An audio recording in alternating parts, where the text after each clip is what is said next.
KSEB ജീവനക്കാരുടെ ജീവൻ രക്ഷിക്കാൻ പോലീസിൽ പരാതി. ആലുവ സർക്കിൾ ഇൻസ്പെക്ടർക്കാണ് വെസ്റ്റ് സെക്ഷൻ അധികൃതർ കത്ത് നൽകിയത്. കറണ്ട് പോകുന്നതോടെ ജനങ്ങളുടെ പ്രതിഷേധം ശക്തമായ സാഹചര്യത്തിലാണ് പരാതി.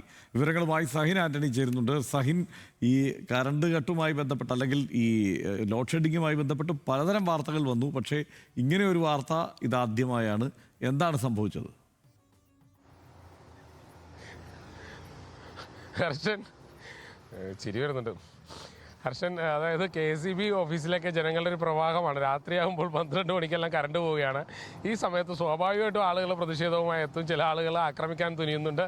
ഈ വരുന്ന ആളുകളൊക്കെ ഫീസ് എടുത്ത് കുത്തട എന്ന് പറഞ്ഞുകൊണ്ടാണ് ഈ ഉദ്യോഗസ്ഥരുടെ അടുത്തേക്ക് വരുന്നത്. അപ്പോൾ ആ ഉദ്യോഗസ്ഥർ ചോദിക്കുന്നത്, ഞങ്ങളുടെ അടുത്തൊന്നും ഫീസില്ല, ഞങ്ങൾ എവിടെ നിന്ന് ഈ ഫ്യൂസ് എടുത്ത് കുത്താനാണെന്നാണ് ഉദ്യോഗസ്ഥർ ചോദിക്കുന്നത്. അപ്പോൾ ഈ ആളുകളുടെ വിചാരം ഇവരെന്തോ രാത്രിയാകുമ്പോൾ ഫ്യൂസ് ഇങ്ങനെ ഊരിക്കളയുന്നു എന്നുള്ളതാണ്.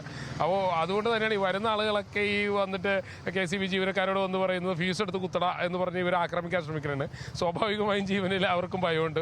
അതുകൊണ്ടാണ് അവരിപ്പോൾ പരാതി കൊടുത്തിരിക്കുന്നത്. പോലീസിൽ ഞങ്ങളുടെ ജീവൻ സംരക്ഷിക്കണമെന്ന് ആവശ്യപ്പെട്ടുകൊണ്ടൊരു പരാതി കൊടുത്തിരിക്കുന്നത്. ആലുവയിലാണ് ഈ സംഭവം ഉണ്ടായിരിക്കുന്നത്. ഹർഷൻ.